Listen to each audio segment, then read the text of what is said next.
Okay, we're going to do 2 more hypothesis test examples, but these are going to go a lot faster because we're not going to check all of the conditions each time. We're going to assume that they are met, and that allows us to get through the process a lot faster. We absolutely could, and you can, for extra practice, check those conditions, but we're going to kind of skip through that. They let you skip through that a lot of times on the homework assignments, so we're going to take advantage of that here.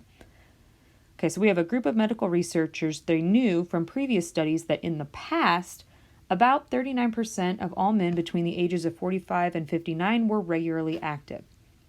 Because regular activity is good for our health, the researchers are concerned that this percentage has declined over time. That's supposed to be percentage, one word.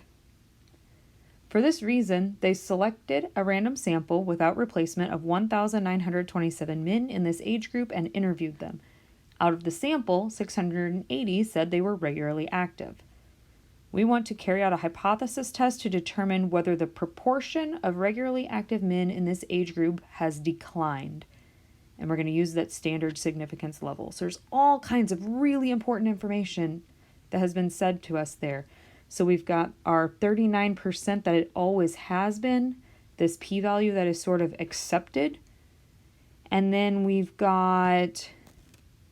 this is the amount of samples that we had. That was our N. Out of that sample, 680 said they were regularly active. So that's our success, right? This is our successes out of our observations. And we are specifically testing a proportion. That's what lets us know that we're using a z-stat. And we're testing whether it has declined specifically. So when we write our hypotheses, we'll have to use that. All right, so what would be extremely boring is if absolutely nothing has happened. If the percentage of men in this age group who are regularly active is still exactly 39%. What would be more interesting to us and what we are trying to show specifically is we are trying to show that this percentage has declined or is now smaller than 39%. Is there enough evidence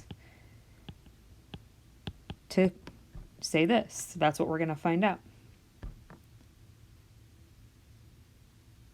Okay, one thing that they did not tell us that we might need to know, or we actually don't necessarily need to know it, but what could be interesting right now is, well, this is the percentage that's been accepted.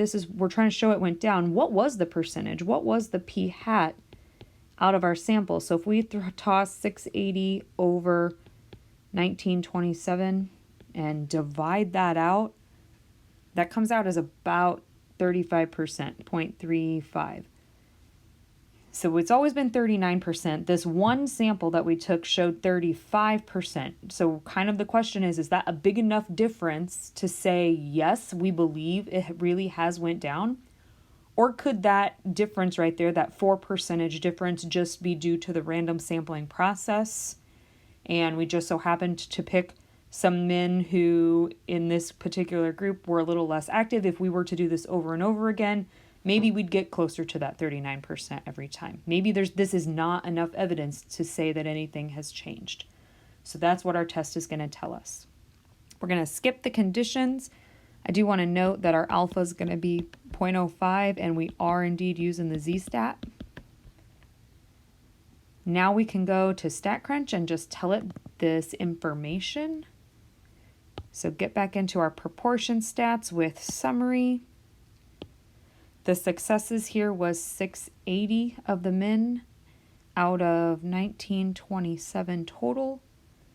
Be sure to change your hypothesis test, your hypothesis statements. So we were saying that P was either equal to 0.39 or that it had declined from there, that it is now less than that. I can plot this if I want to see a visual. Compute. Okay, so my z-stat on this one's like negative 3.34 and a p-value of 0.0004. Let's copy that down. So our z is negative 3.34. P is 0.0004.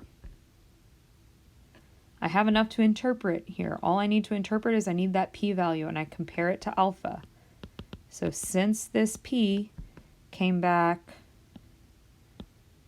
definitely less than again, smaller than 0.05.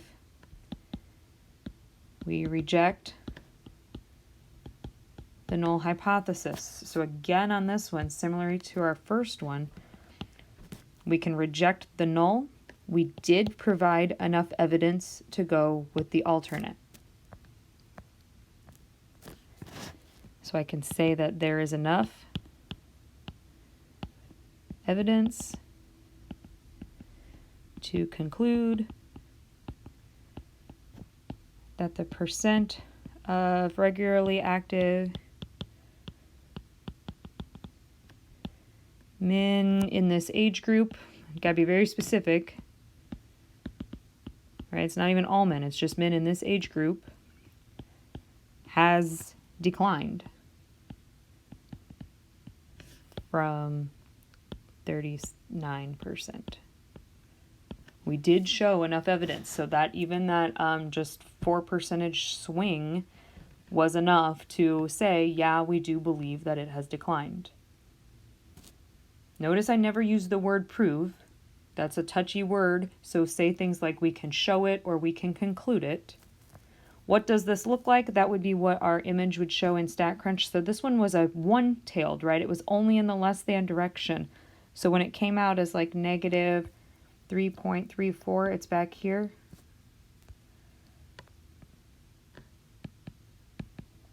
And behind that, so a very tiny p-value again. That's why we are so surprised by this and why again we jump ship and we go with the alternate.